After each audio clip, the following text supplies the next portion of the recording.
माता कहती है जो जो हो सो ले जाओ। बोले वास्तविक रूप में दीजिए, बच्चे थोड़ी ले जाने हैं। बोले वास्तविक रूप में तो ये आए भी नहीं थे, साधु का वेश धारण करके आए थे। तो कहती है कि गलती हमारी कि आपके पास भेजा, अब वापस कर दीजिए, जैसे वास्तविक रूप में थे वैसे ही बना दीजिए इनको। तब माता अंजलि में जल लेती हैं और तीनों बालकों के ऊपर छिड़कती हैं और छिड़कते ही तीनों छोटे छोटे बालक देवता बनते हैं। अब भगवान जाने लगते हैं। माता कहती है आप जा रहे हो तो मेरा मन तो आपसे प्रेम करते करते नहीं भरा है। ठाकुर जी कहते हैं आपके पाले में झूलते झूलते मेरा भी मन नहीं भरा। बोले क्या करें? तब ब्रह्मा जी के अंश से एक बालक निकलते हैं जिनका नाम पड़ता है चंद्रमा, और ठाकुर जी के अंश से एक बालक निकलते हैं जिनका नाम पड़ता है दत्तात्रेय, जो ठाकुर जी का छठवां अवतार। और महादेव जी के अंश से एक बालक निकलते हैं जिनका नाम पड़ता है दुर्वासा। दुर्वासा ऋषि सुना है? महादेव जी के अंश से निकलते हैं। तो इस प्रकार से तीन बालकों की प्राप्ति माता अनुसुईया को होती है। और इस प्रकार से ठाकुर जी का जो छठवां अवतार था दत्तात्रेय, वो भगवान ने माता अनुसुईया के यहाँ पे लिया। इस प्रकार से ठाकुर जी का छठवां अवतार। सातवां अवतार यज्ञ भगवान के रूप में लेते हैं। आठवां अवतार ऋषभ सिंह जी के रूप में लेते हैं। नौवां अवतार राजा पृथु के रूप में लेते हैं। इन्हीं के नाम पर हमारी धरती का नाम पृथ्वी पड़ा था। 10वां अवतार मत्स्य अवतार, ये समुद्र मंथन के समय लिया था। 11वां अवतार कच्छप अवतार भगवान ने लिया था। मद्राचल पर्वत को अपनी पीठ पे धारण करते हैं, तब मंथन हुआ था। ये समुद्र मंथन के समय की बात है। तो 11वां कच्छप अवतार, 12वां धन्वंतरी अवतार। धन्वंतरी जी के रूप में आके भगवान ने, आज हम जितनी भी दवाइयों का औषधियों का प्रयोग कर रहे हैं, ये ज्ञान हमें धन्वंतरी जी से ही प्राप्त हुआ है। इस रोग में कौन सी औषधि काम करेगी, ये ज्ञान दिया भगवान ने। 13वां अवतार मोहिनी अवतार, ये भी समुद्र मंथन के समय लिया था। इसमें भगवान ने मोहिनी अवतार धारण किया था। भगवान इतने सुंदर लग रहे थे कि जो देखे पागल हो जाए, बड़े सुंदर। देखते तो थे ही कम, उनके पीछे चले जाते हैं। उनको मदिरा पान कराई भगवान ने, और मोहिनी अवतार में देवताओं को अमृत पान कराया। तो 14वां अवतार मोहिनी अवतार, 14वां अवतार नरसिंह अवतार, 13वां मोहिनी अवतार, 15वां अवतार वामन अवतार भगवान ने लिया था। 16वां अवतार परशुराम जी के रूप में लेते हैं। 17वां अवतार वेद व्यास जी के रूप में लेते हैं। वेद व्यास जी भी भगवान का ही स्वरूप है, भगवान का ही अंश है। 18वां अवतार श्री राम के रूप में लेते हैं। 19वां अवतार बलराम जी के रूप में लेते हैं। 20वां अवतार स्वयं ठाकुर जी कन्हैया के रूप में लेते हैं। 21वां हरि अवतार, 22वां हंसा अवतार। और देखिए महाराज, जो हंसा अवतार भगवान ने लिया था, ये अवतार ब्रह्मा जी को भागवत कथा सुनाने के लिए भगवान ने लिया था। हंसा अवतार में ठाकुर जी ने ब्रह्मा जी को मात्र 4 श्लोकों में पूरी भागवत कथा सुनाई, जिसे हम चतुश्लोकी भागवत कथा कहते हैं। तो ये 22वां अवतार हंसा अवतार, 23वां अवतार बुद्ध अवतार, और 24वां अवतार कल्कि अवतार, जो अब कलयुग में होगा। संभलपुर गांव में विष्णु यश नामक ब्राह्मण के यहाँ पे जब कलयुग अपनी चरम सीमा पे पहुंच जाएगा, तब भगवान ये अवतार लेंगे, जो अब कलयुग में होगा। इस प्रकार से कितने अवतार हुए? 24 अवतार। इस प्रकार से सूत जी महाराज 24 अवतारों की कथा बताते हैं। अब सनकादि ऋषि सूत जी से कहते हैं कि ये भागवत कथा पृथ्वी पर कैसे आई, जो आज इतने लोग बैठ के सुन रहे हैं, इस कथा की शुरुआत कैसे हुई? तब सूत जी महाराज कहते हैं कि ठाकुर जी ने हंसा अवतार में ब्रह्मा जी को ये कथा सुनाई, अभी मैंने बताई चतुश्लोकी भागवत कथा। तो मात्र 4 श्लोकों में ठाकुर जी ने ये कथा ब्रह्मा जी को सुनाई। ब्रह्मा जी ने अपने पुत्र नारद जी को सुनाई, और नारद जी ने ये कथा श्री वेद व्यास जी को सुनाई, और वेद व्यास जी ने इस कथा को लिखा। तो सबके बीच आई, बोले देखिए महाराज, ठाकुर जी ने ये कथा ब्रह्मा जी को सुनाई, बात समझ आती है, और ब्रह्मा जी ने ये कथा नारद जी को सुनाई, बात समझ आती है कि ऊपर के लोग एक दूसरे को बताते जा रहे हैं। लेकिन ऐसा क्या हुआ कि नारद जी को ये कथा सुनाने वेद व्यास जी के पास पृथ्वी लोक पे आए। तो कहते हैं वेद व्यास जी ने कई वेद उपनिषद ग्रंथों की रचना करी, पर फिर भी उनके मन को शांति नहीं मिल रही।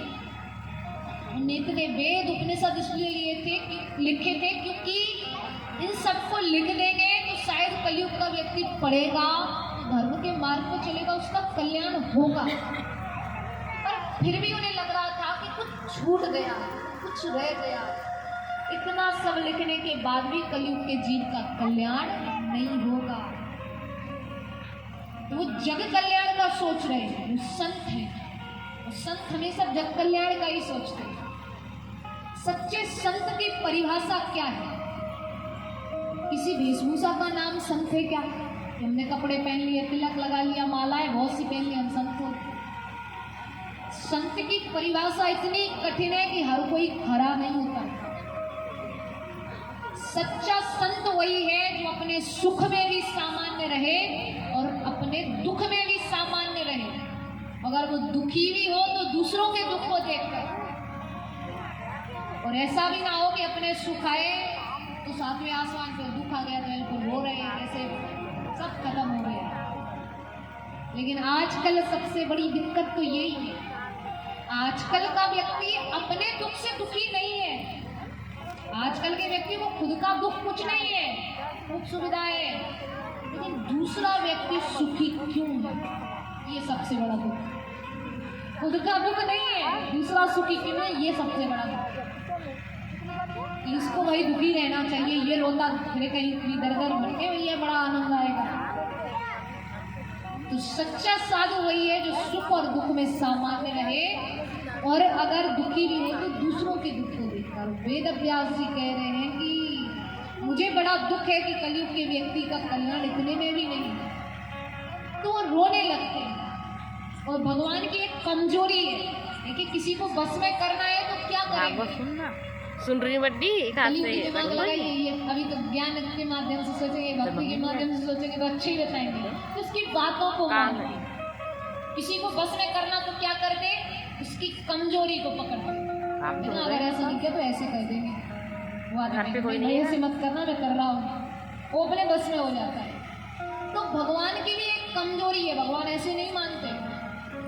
अगर आप भगवान के सामने रो दोगे तो भगवान फिर ये नहीं देखता, भगवान फिर आप जैसा जैसा कहोगे वो ऐसा ऐसा करेगा। तो दुनिया के सामने कभी मत रोना, कभी भी दिक्कत आए इसके पास उसके पास कभी मत रो। अगर रोना है तो ठाकुर जी के सामने कि तुमने ये समस्या दी है, तुम ही समस्या का समाधान करोगे, तब वो उस समस्या का समाधान भी करते हैं। तो दुनिया के सामने कभी मत रोना, भगवान के सामने रो। और भगवान की कमजोरी है कि भगवान कभी अपने भक्त का रोना नहीं देखता। कहते ना, प्रलय प्रेम के पाले पड़कर हरि को नियम बदलते देखा, अपना मान टले टल जाए पर भक्त का मानना टलते देखा। भगवान उसकी रक्षा करते हैं, उसका मान पहले रखेंगे तो रोने लगे। ठाकुर जी ने देखा वेद व्यास जी को रो रहे हैं, तो नारद जी को भेजा, जाइए नारद जी देखिए वेद व्यास जी क्यों रो रहे हैं। नारद जी आते हैं, वेद व्यास जी से कहते महाराज आप क्यों रो रहे हैं? वेद व्यास जी कहते देखिए महाराज, मैंने इतने वेद लिखे, इतने उपनिषद लिखे, पर मन को शांति नहीं मिली, लग रहा है कुछ छूट गया, इतने से भी कल्याण नहीं हुआ। तो धन्यवाद उनके कि वो इतना सोच रहे कि कलयुग के व्यक्ति का कल्याण हो जाए। हम खुद कलयुगी होने के बाद भी नहीं सोच रहे कि कल्याण हो जाए। इतना सब जानते हुए भी कथा पंडाल तक नहीं आ रहे कि हमारा कल्याण हो जाए। वो कल्याण भी ऐसे नहीं कि आप 7 दिन कथा सुनो, भगवान लेने आ जाए कि चलो भाई हो गया तुम्हारा कल्याण, गांव साफ नहीं होगा। वो तो जब आएगी मृत्यु तब आएगी, ऐसा कल्याण नहीं बोल रही हूँ। नहीं तो बोलो कथा में जाने से कल्याण हो जाएगा, ढंग से नहीं जानते। वो जब आएगी तब तक का कल्याण बोल रहे हैं। तो ये जानते हुए भी हम अपने कल्याणकारी मार्ग पे नहीं जाएंगे। उनको इतनी चिंता थी, बल्कि कह रहे इतने वेद उपनिषद लिखे पर फिर भी मुझे लग रहा है कि कलयुग के जीव का कल्याण नहीं होगा। नारद जी से कहते अब आप ही कोई उपाय बताइए। नारद जी कहते अभी तक आपने क्या लिखा? ज्ञान, कि ये करने से ही ऐसा दंड मिलेगा, ये करने से ऐसा फल मिलेगा। तो आपने अभी तक ज्ञान को ज्यादा महत्व दिया और कलयुग में ज्ञान को सुनने वाले कम होंगे। क्योंकि बाहर का कोई अज्ञानी भी आके उसको बात बताएगा तो लगेगा अरे क्या बात है, कितना बड़ा ज्ञानी है। इतना घर को जो भी जोग लो और बाहर गांव को सिद्ध है। बाहर का कोई अज्ञानी भी ज्ञान देगा तो बड़ी अच्छी बात लगेगी, पर घर का ज्ञान नहीं सुनेंगे। तो कलयुग के व्यक्ति का यह स्वभाव है कि ज्ञान को उतना महत्व नहीं देगा जितना कि वो भक्ति को महत्व देगा। तो नारद जी कहते हैं अभी तक आपने ज्ञान को महत्व दिया, अब आप भक्ति को महत्व दीजिए, क्योंकि भक्ति को करने वाले कलयुग में बहुत होंगे। एक कथा के ही माध्यम से उदाहरण देती हूँ। ज्ञान को सुनने वाले कम, कथा में सबसे कम हम तो कृष्ण जन्म हो जाएंगे। उस दिन कौन से ज्ञान की बातें होनी है? उस दिन उत्सव है, भक्तों के चरित्र हैं कि भगवान ने किस भक्त की कैसे रक्षा की। तो सबसे ज्यादा भक्तों की संख्या किस दिन? कृष्ण जन्मोत्सव, क्योंकि उस दिन को हम उत्सव के रूप में मनाते हैं। तो कहते हैं कलयुग में भक्ति को करने वाले अधिक होंगे, तो अब आप भक्तिमयी रचना करें। बोले वो तो मैं कर दूं, पर थोड़ी भगवान की कृपा भी तो होनी चाहिए, उनकी कृपा के बिना तो कुछ नहीं होता। बोले आप पूरे मन से लिखिए, भगवान अपने आप कृपा करें। कहते अगर पूरे मन से कार्य करो तो वो सफल होता है। तो कहते ठीक है, लेकिन भगवान भी कृपा कब करते हैं?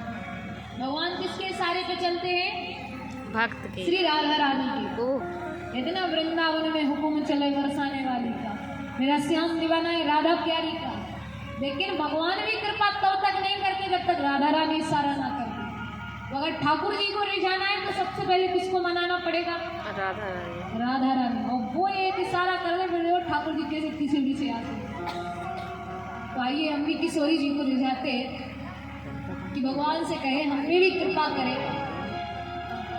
बोलिए राधा रानी सरकार की जय, बरसाने वाली की जय। नाम बरसाने वाली क्यों है? क्योंकि ठाकुर जी कृपा करते हैं और राधा रानी कृपा बरसाती है, इसलिए बरसाने वाली है। तो किशोरी कुछ ऐसा इंतजाम हो जाए